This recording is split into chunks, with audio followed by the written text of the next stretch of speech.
Allez, nous reprenons le cours de l'émission et puis je suis en charmante compagnie avec un monsieur, donc pour moi, sur mon papier, c'est installation sonore. Alors, je vous ai même pas demandé votre prénom déjà d'avance. Voilà, je m'appelle Étienne Favre. Eh bien, Étienne, déjà, voilà. Bienvenue dans le bus Radio Noirmouth. Tout à fait. Voilà. Alors, qu'est-ce qu'on peut dire des installations sonores, hein? Alors oui, sonore et musical, on va dire, parce que ce qui est musical, c'est do, ré, mi, fa, sol, hein, etc. Oui. Et la musique du classique à nos jours, c'est pas nécessairement du sonore. Le sonore, c'est ce qu'on a au cinéma, c'est les bruits, les sons annexes, enfin, qu'on vit tous les jours. Alors effectivement, moi j'ai débuté parce que j'étais prof de piano, d'éveil musical, tout ça, enfin, chorale, etc., classique un peu. Et avec des enfants, avec mes propres enfants, j'en ai eu 5, j'ai un petit peu réfléchi à une initiation à la musique pour les tout petits, hein, parce qu'à l'époque, c'était dans les années 80, les écoles de musique ne prenaient les enfants qu'à l'âge de 7 ans, bref. Ouais. Et donc, je mettais des objets par terre dans le salon pour mes enfants, toutes sortes d'instruments de percussion ou autres. Et ils m'ont cassé une guitare d'abord, ils ont marché dessus bien sûr, hein. Bien sûr. C'est comme ça que ça se passe. Et pour la réparer, eh bien, je l'ai fixée sur une planche, voilà. Et puis c'était le manche qui était cassé, donc j'ai vissé le manche à la planche. Ouais. Et puis finalement je l'ai emballé un peu comme un bateau, voilà, c'est devenu un bateau guitare. Et puis ensuite j'ai installé une sorte de manivelle avec une roue qui grattait les cordes, ça faisait un rythme. Ouais. Et puis je me suis dit, tiens, on va peut-être l'accorder en accord ouvert et puis on va faire des accords avec des barrés qui seront les rames du bateau guitare, quoi. Voilà, c'est ça. Et donc c'est devenu un jouet musical. Pour les petits, c'était idéal. Et puis ensuite, je fabriquais des carillons, toutes sortes de choses, je découpais des tubes, bref. Et puis je faisais dans mes cours d'éveil aussi toutes sortes de jeux pour apprendre le solfège, pour apprendre la lecture, etc. Voilà. Et puis de fil en aiguille, ben voilà, on continue. Hein, quand on a débuté un truc comme ça marche, ça plaît. Mais c'était dans le courant familial et dans le milieu familial et aussi d'éveil musical dans les écoles de musique où j'étais. Et puis un jour on m'a demandé, on a su que je faisais des carillons, puis il y avait une exposition à Rennes, c'était à Rennes à l'époque. Voilà, puis on m'a dit, tu peux nous prêter tes trucs. Oh, alors oui, ok. Mais du coup, j'ai fait une sorte de jardin musical. J'ai ajouté des arbres, une maison musicale, des petits champignons. L'idée, c'était le jardin, quoi. Et ensuite, j'ai fait une roue carillon, enfin bref, toutes sortes d'objets.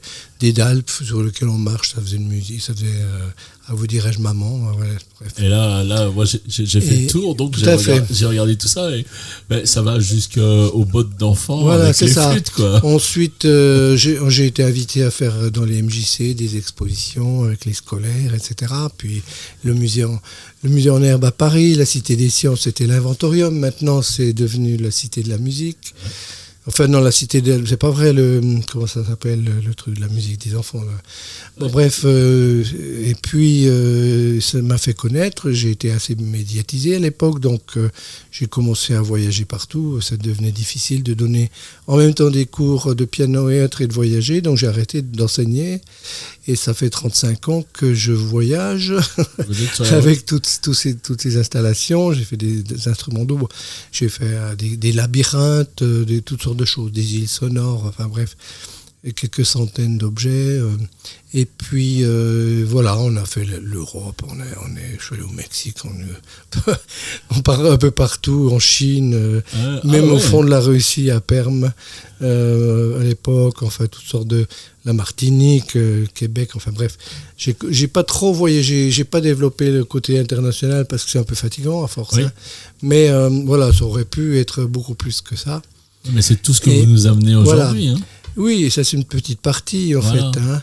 Et maintenant, j'ai un âge où il faudrait que j'arrête.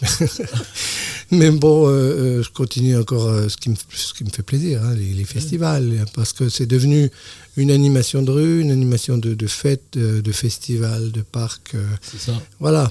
Donc le public adhère toujours. Ça peut être bizarre parce que ça fait 35 ans qu'on fait à peu près la même chose, mais ça marche toujours. Avec 3 poêles, 2 bouteilles vides. Avec toutes sortes de choses rigolotes. Quoi.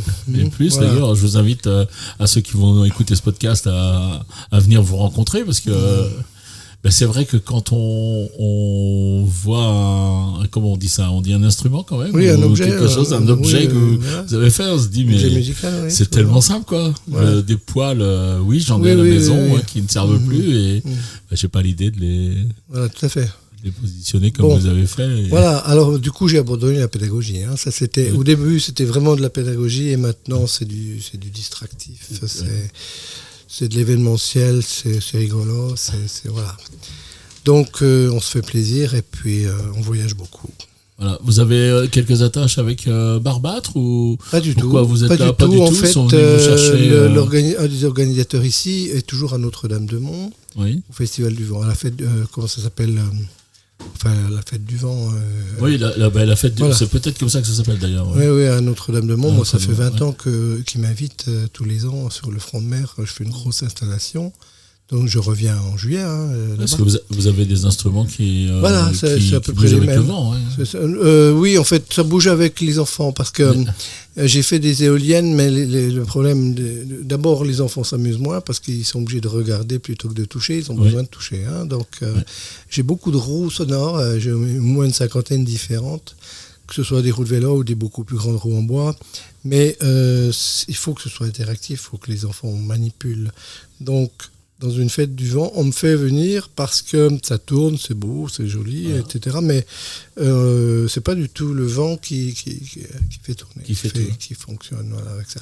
Tout ce il y a des objets qui fonctionnent avec le vent, même des harpes éoliennes, etc. qui sont connus, mais pas très sonores, pas très.